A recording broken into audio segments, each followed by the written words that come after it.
Smart finance. Does this sound familiar? Gordon was a proprietor of a bar in Glasgow. He realizes that virtually all of his customers are unemployed alcoholics and as such can no longer afford to patronize his bar. To solve this problem, he comes up with a new marketing plan that allows his customers to drink now and pay later.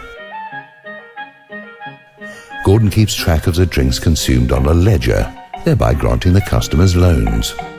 Word gets around about Gordon's drink now, pay later marketing strategy, and as a result, increasing numbers of customers flood into his bar. Soon he has the largest sales volume for any bar in Glasgow. By providing his customers freedom from immediate payment demands, Gordon gets no resistance when, at regular intervals, he substantially increases his prices for wine and beer, the most consumed beverages. Consequently, Gordon's gross sales volume increases massively. A young and dynamic president of the local bank recognizes that these customers' debts constitute valuable future assets and increases Gordon's borrowing limit. He sees no reason for any undue concern because he has the debts of the unemployed alcoholics as collateral. At the bank's corporate headquarters, expert traders figure a way to make huge commissions and transform these customers' loans into drink bonds. These securities are then bundled and traded on international securities markets. Naive investors don't really understand that the securities being sold to them as AAA secured bonds really are debts of unemployed alcoholics. Nevertheless, the bond prices continue to climb and the securities soon become the hottest selling items for some of the nation's leading brokerage houses.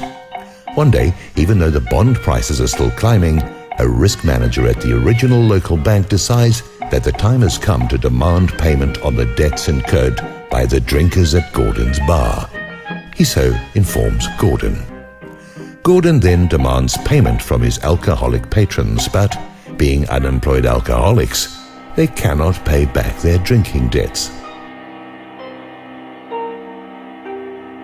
Since Gordon cannot fulfill his loan obligations, he is forced into bankruptcy.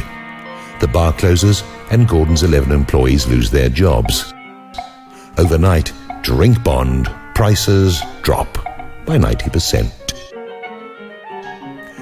The collapsed bond asset value destroys the bank's liquidity and prevents it from issuing new loans, thus freezing credit and economic activity in the community.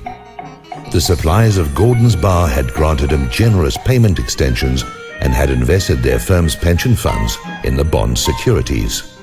They find they are now faced with having to write off this bad debt, and with losing over 90% of the presumed value of the bonds, they go down the toilet. His wine supplier also claims bankruptcy, closing the doors on a family business that had endured for 3 generations. His beer supplier is taken over by a competitor who immediately closes the local plant and lays off 150 workers. Fortunately, though, the bank, the brokerage houses, and their respective executives are saved and bailed out by a multi-billion-dollar no-strings-attached cash infusion from the government. The funds required for this bailout are obtained by new taxes levied on employed, middle-class, non-drinkers who have never even been in Gordon's bar. Now, do you understand? Any questions?